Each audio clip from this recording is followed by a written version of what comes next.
Have you ever heard your toilet flush all by itself in the middle of the night? I have, and found out that's called ghost flushing, and what causes it is often a leaky flapper. And when you see water motion like this in your toilet bowl, it's another indication that the flapper is leaking water. Now I'm going to show you how to replace this type of old flapper, which is not so straightforward to take off. You can see the flapper ears can't be just lifted off. The holes in the flapper ears fit too tightly around the pegs.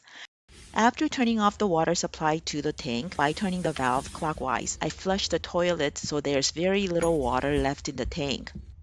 This flapper material is not flexible enough to let me pull the ears from these pegs on the sides of the tube.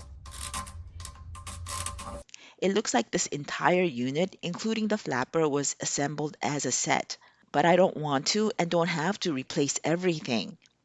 To remove the flapper, you have to carefully cut off the flapper ears while being careful not to chip or break the pegs. I'm using these snipping pliers, and this is how I cut the flapper ears.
Make sure that the replacement flapper is the same size as the one you're replacing.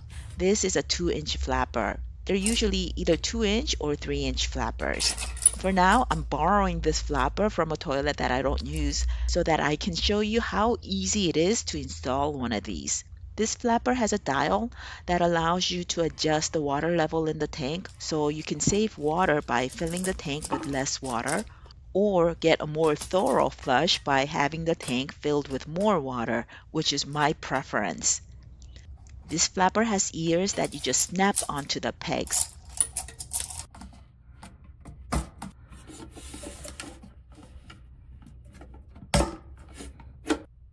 Then just connect the chain from the flapper to the flush lever. Now you may find that your toilet is still leaking after you've installed a new flapper, and that can happen if this chain is too long and get caught underneath the flapper so that it doesn't fully close the opening. This chain length is in that iffy zone, so I would make it shorter. The way you do that is by moving this clip down a few chain lengths. I'm using a Sharpie pen to mark where the clip is now.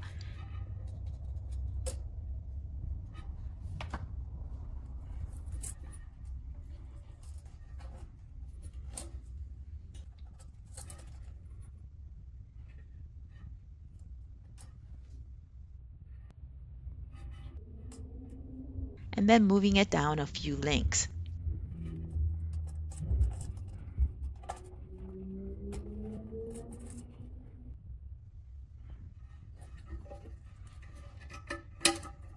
And now this chain length is perfect.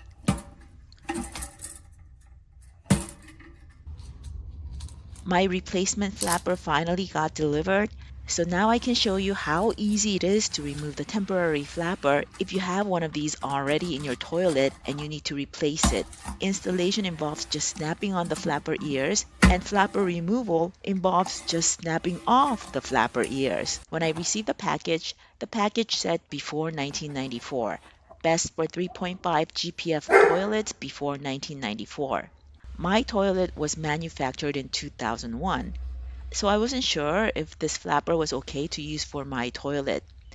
Well, the cheapest flapper worked beautifully.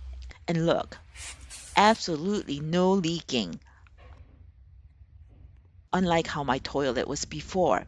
The new flapper that I got can be just snapped on for installation and was the cheapest one for around $3.50 from Home Depot. My neighbor paid a plumber $175 to come out and replace his flapper. Actually, the plumber charged $150 just to come out and then charged $25 more to replace the flapper.